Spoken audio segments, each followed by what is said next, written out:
councillors. Welcome to the Finance and Operations Committee meeting, Wednesday, 9th of July, 1921, but 2021. Councillor King is an apology this evening, so we'll call for nominations to chair the meeting this evening, please. Councillor Burridge. I'd like to nominate Councillor Generatne. Got a seconder for that? Thank you, Councillor Generatne. Accept that nomination. Yes, thank you. Any further nominations? If not, I'll ask Councillor Generatne to come up and chair the meeting, please. Thank you.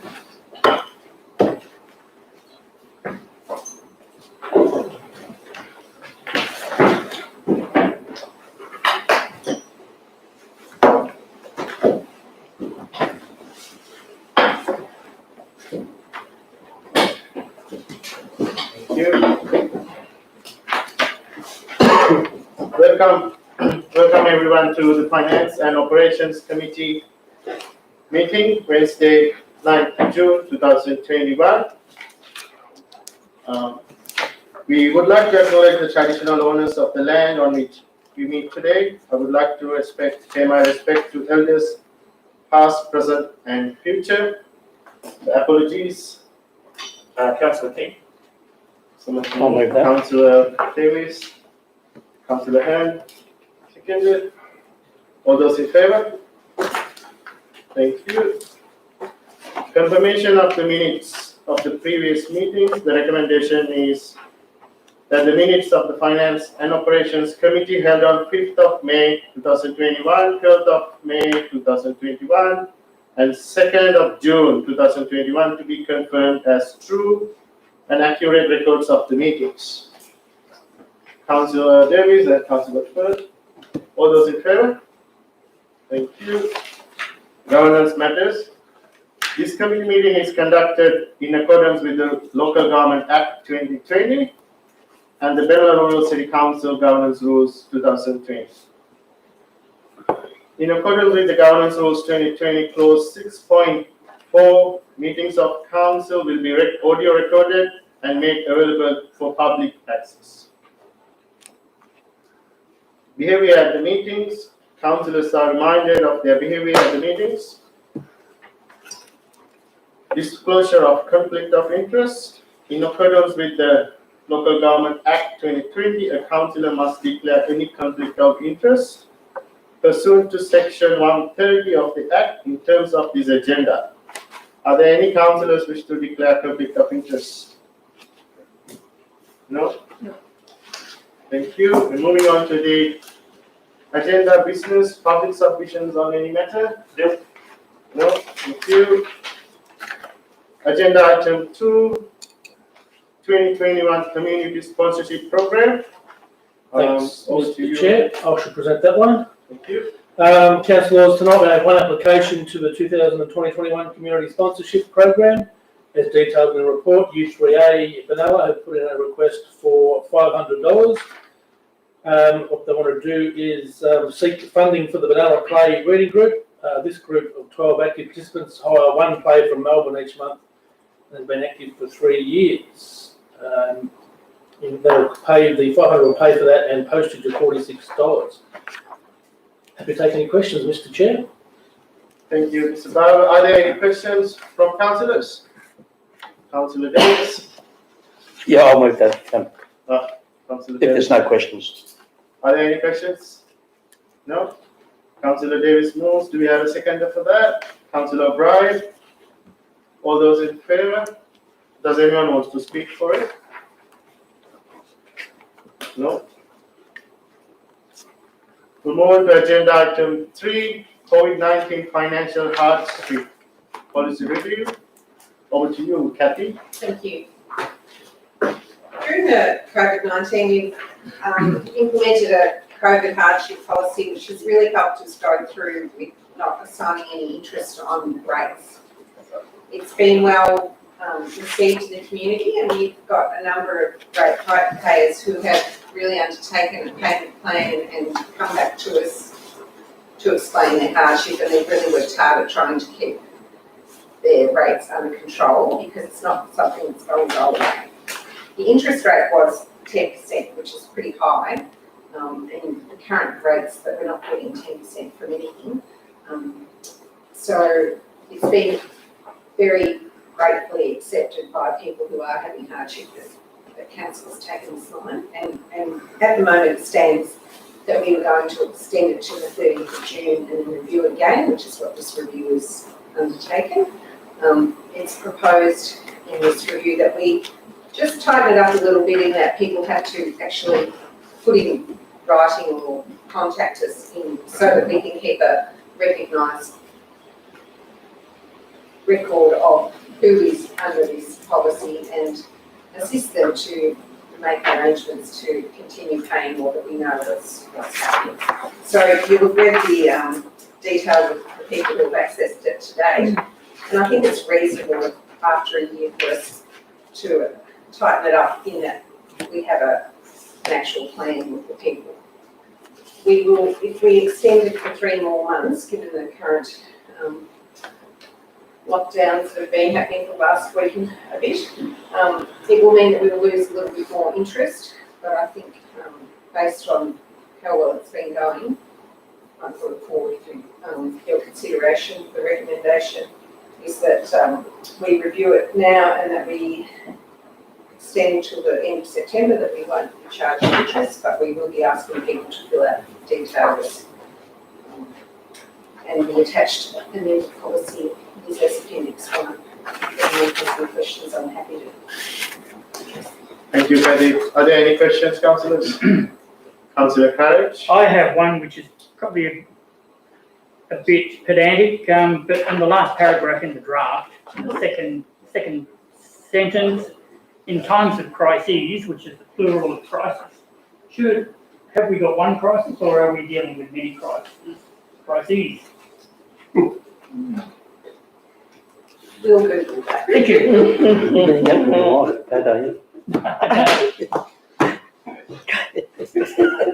I knew someone else would pick that up, but I thought That would have picked it up. Any further questions? Councillor Davis? Thank you. Kathy, I look at the dollars, but how many people are we talking? How many ratepayers are taking up this? Well, at the moment, we're not charging interest, so Yeah. we've had, as I outlined, But are many people contacting you with regards to? over the last, especially in the first September quarter, when the first bill came out and people were very hesitant that, what was going to happen with incomes and the rest of it. They were very hesitant and they were ringing and talking. Lots of people went on to fortnightly payments, direct debit payments, to make sure that they're covering it over. So we have a number of people who are still yet to pay in full their current rates, and we're about to send out reminder notices with a spiel in the section to say, please contact us if you are having problems with paying rates, because we warn you we will be applying the normal collection processes in the future where we're appropriate. Thank you. Yeah, well done. Any further questions? There are no more questions. The recommendation is on page 10, that the COVID-19 financial hardship policy June 2021 review to be adopted, and the COVID-19 financial hardship policy reviewed in September 2021. Councillor Hearn and Councillor O'Brien. Anyone wish to speak? Councillor Hearn. I'd just like to say that I'm glad that we're extending it, and I think it's, after the length of time that it's been going, I like the inclusion that we need to just tighten it up a little bit. Thank you. Councillor O'Brien, do you wish to speak? I just agree with Councillor Hearn. Thank you. Anyone else wish to speak? All those in favour? Thank you. Moving on to the agenda item 4.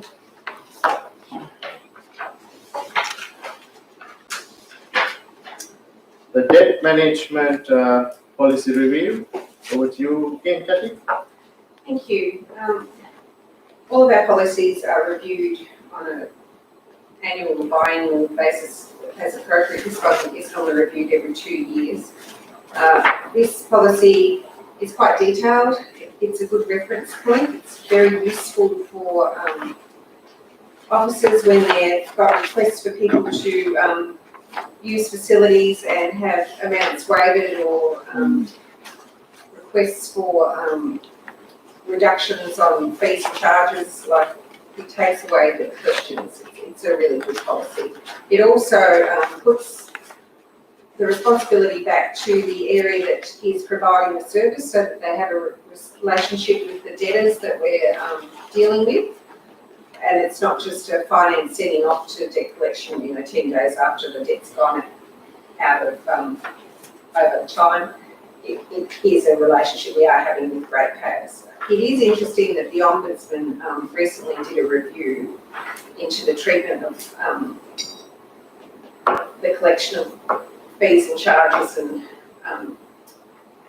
came up with the review that councils need to consider the relationship with the debtors. And we do take into account that there are people out there having difficulties, as we've just gone through with our COVID policy, but we also talk to our debtors who are using our services and have a relationship with them. So in light of that, the only change that I've recommended in this review is that I've moved from going to debt collection at over $100 to over $1,000. So I think we can have a discussion and talk to our debtors in a much more interchangeable of views and how we're going to handle things and bang legal letters on people. And it immediately adds $1,000 just about to the fee when you start hitting people up with collection costs. We will monitor it. We report quarterly to the Finance Committee on our debts anyway, and if there's any, we can always have another discussion. If anyone has any questions, I'm happy to. Thank you, Teddy. Any councillors have any questions? Councillor Firth?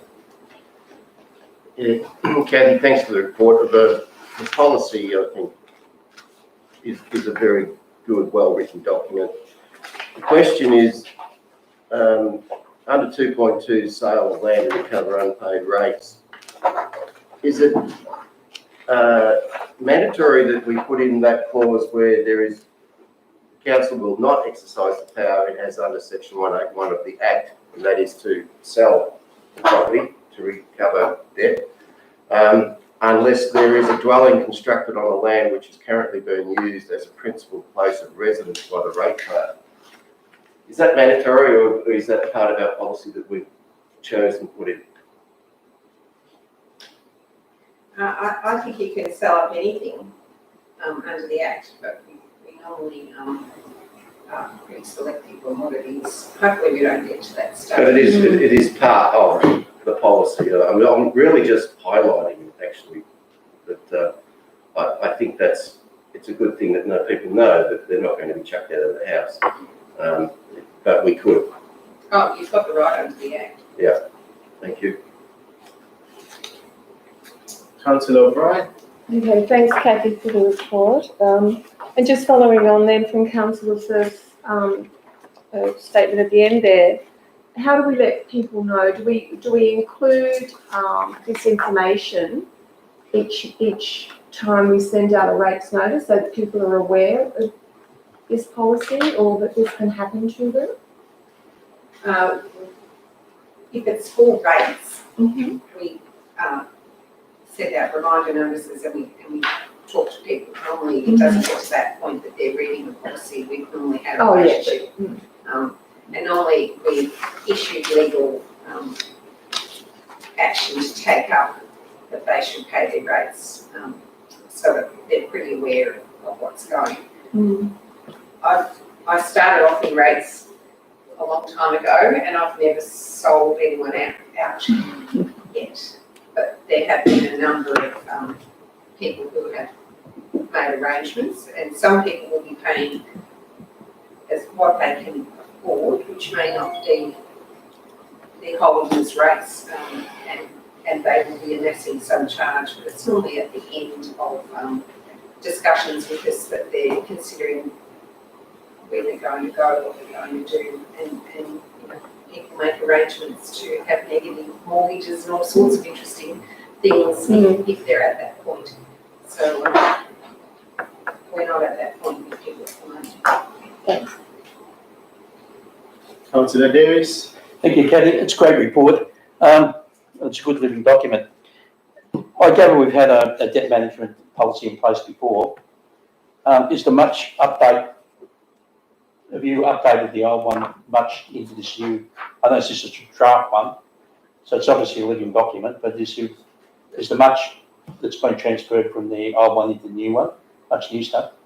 This one that we're currently, this is the first review of this debt management policy, and so it's applied for the last 2 years, and that was a really big overhaul when we did the last one. There was a lot of discussion, and there's a lot of input from officers who have services that have debtors, and we had a lot of input from home and community care as well on the community services view of how we should handle debt. I think it's a good policy, and it's one that gives us some flexibility, but Thank you. also lays it out pretty clearly where people should pay. Just a follow-up question, because I haven't read a lot of it yet.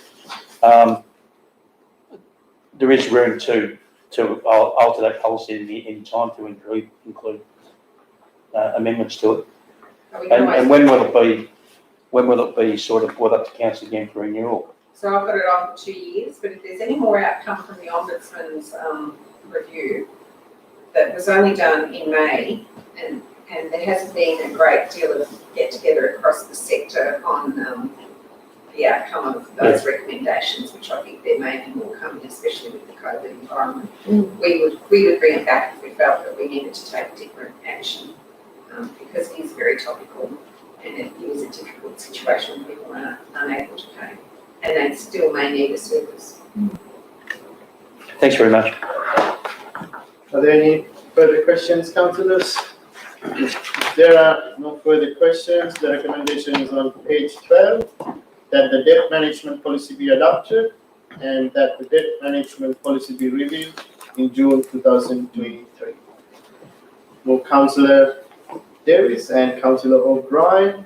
Do you wish to speak, Councillor? Just briefly to say that it's good to have a debt management or a policy in place that our staff can look at and refer to, and the fact that it can be looked at later dates to alter if there's any additions or amendments to it.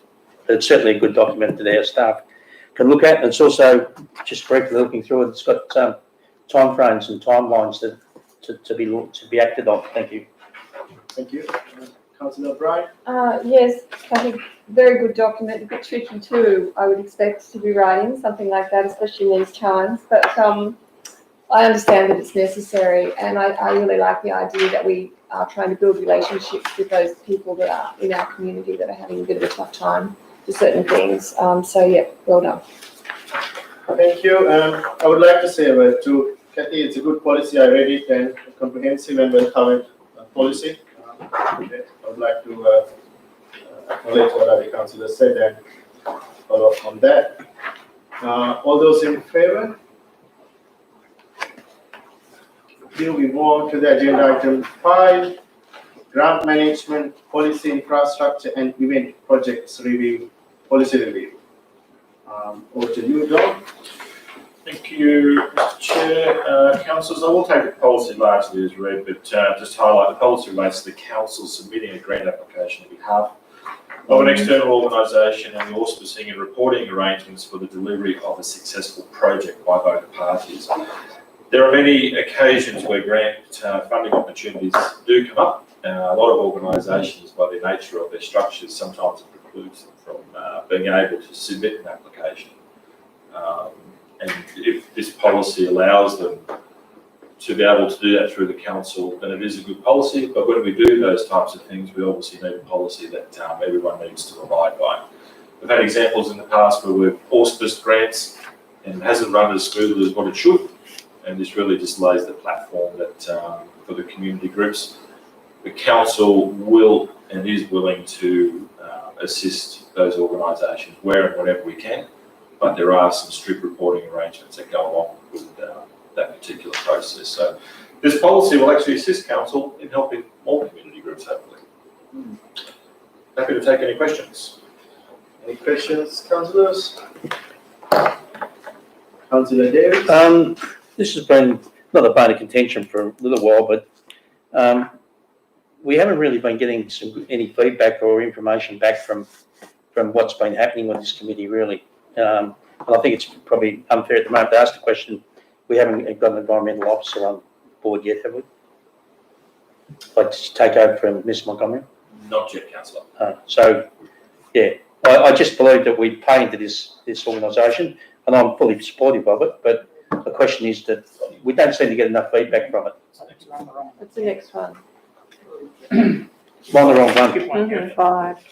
Sorry, Happy to answer that one. my apologies. I'll hold. Can I put that one on hold till item 6, please? I've been on holidays and I haven't really caught up with the notes. Thank you. Thank you, councillor. Councillor Firth? Thank you, Chair. Yeah, we talk about great timing.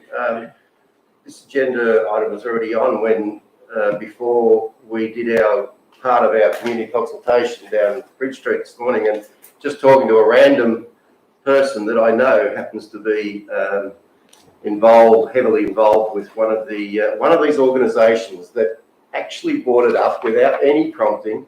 The question, Mr. Testoni, is: are there any community groups that we would not be able to try and help them with grant funding? If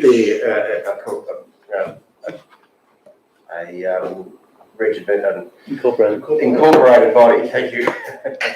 Yeah, through the chair, a lot of times it is around incorporation, and generally if they are incorporated, it does allow them to apply in their own right. So I think as part of the policy, this would only be enacted, or we would only actually auspice a grant if they couldn't do it themselves. Yeah, well, follow up. Or it could increase their opportunity or chances of being successful. Yes, yes. This particular one is under the committee of management of is part of a committee of management, so therefore they cannot, I understand, go directly for grants themselves. However, there are many issues that they would love to be able to get some kind of help with finance. So this is very timely, and it sets it out exactly how we can do it, so thank you. Are there any further questions? If there are no further questions, the councillors, the recommendation is on page 13, that the Benalla Rural City Council grant management infrastructure and event projects policy be adopted, that the Benalla Rural City Council grant management infrastructure and event projects policy be reviewed in May 2023. Councillor Firth moved it. Any second for it? Councillor O'Brien, would you like to speak, Councillor Firth? No, more than what I just said. Thank you. I think it is a timely document for to help some of our organisations go about what they would like to get done. Thank you. Councillor O'Brien, do you wish to speak?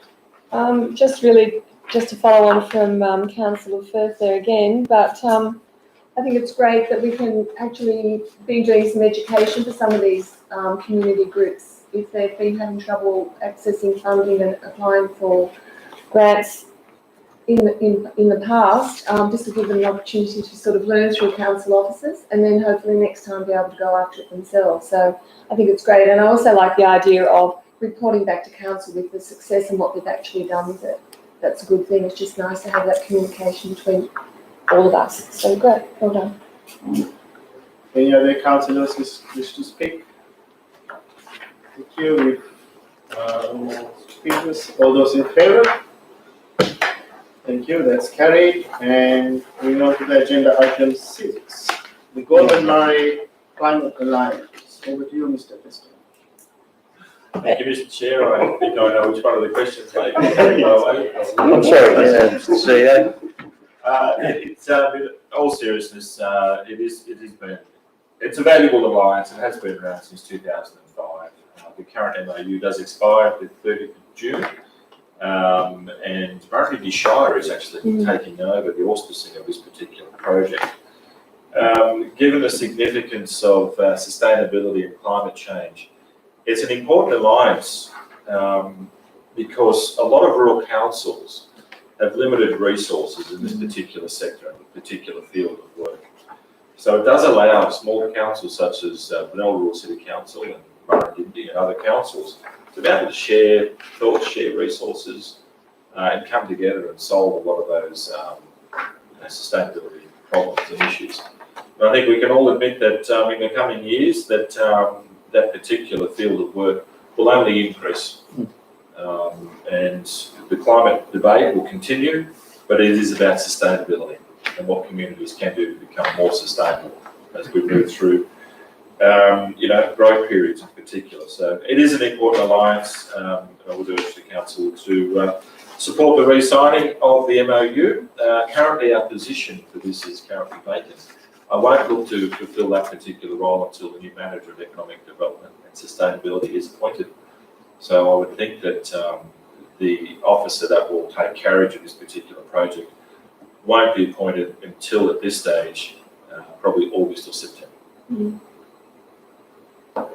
Happy to take any further questions, Mr. Chair. Councillor Davis, do you feel? I'll move that if there's no questions. Councillor Davis moved it, Councillor Craddock seconded. Would you like Yes, I'd just like to say, well answered. And also, I'd like to think that we could get an alliance with those councils on other issues as well. So it's good that we've got a memorandum of understanding on this particular item. However, it could possibly lead to other sharing or other resources, which would be good for us. Thank you. Councillor Craddock, do you wish to speak? Yes, look, I recommend that we do sign this MOU. I've sat on this committee for some time, and it's a very, very valuable group, which encompasses the whole of our region, and it's very, very important that we continue to be involved, and I totally support signing the MOU. Thank you. Just a comment through you, Mr. Chair. I'm actually the Benalla Rural City Rep on this committee, and I've only been able to attend meetings every 3 months. And since coming to office, we've had 2 meetings via Zoom. The last one I couldn't attend because of a family emergency. But it's very, very valuable. If you like, I'll bring you back the reports. And I'll let council know if people really want to do that. But I think it's a great way of networking with similar sized councils to see what they're doing, and really valuable relationships are being forged. They have started meeting. The last meeting that they did have was held in Shepparton with people going there. They were going to try and, there's a lot of groups of people to get together. They're going to try and do 3 lots of Zooms, and it didn't all work out. But I think they're onwards and upwards, and I think it's great to be able to say yes, that we will continue with this relationship with them. Thank you. All those in favour? There are no speakers. Thank you. And meeting closed at 6:28. 6:28. Thank you.